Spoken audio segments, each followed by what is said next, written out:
Alden, it's your update. Yung pinagpaguluhan si Alden dyan sa Noel Bazaar. At ito pa yung interview kay Alden. Ito yung video. Isang segment na I've never done before. So hindi ko pa siya nagawa in my entire 15 years in the industry. So abangan nila yon. And sa lahat ng makakanood nung fan meet, makikita nila kung sino ba yung involved doon at kung ano yung gagawin namin. So December 13 na yun. Fan meet. Ito pa yung speech ni Alden. Ano po, magandang tanghali po. I mean, hearing about all the speeches about Noel Bazaar really makes this event very important po during the Christmas season.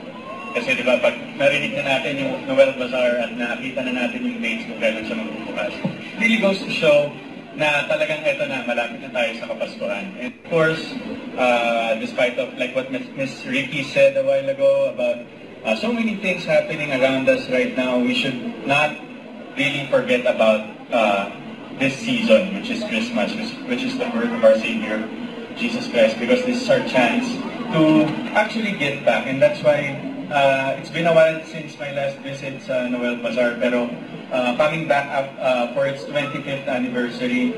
So sa lahat po ng patuloy na sumusuporta sa Noel Bazaar, maraming salamat sa inyo, because you're not just only buying things, clothes, eating good food here.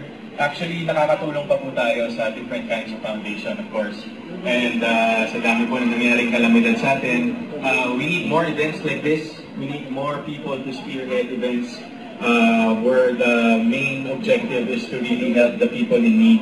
And we need more people like you guys who's here today para matulungan po kaming maging successful ang mga ganitong klaseng events na nagagawa natin para sa community natin dito sa Pilipinas. So muli po, maraming salamat po. Thank you so much for inviting me, Ms. Mayos, and of course, the Noel Bazaar.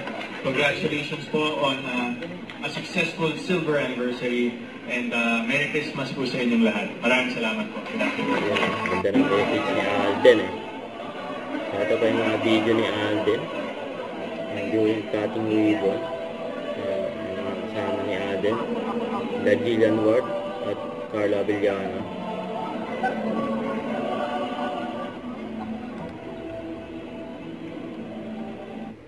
Don't forget to subscribe, click the notification bell for more updates. This is with your reaction like. Stay tuned for more videos. See ya.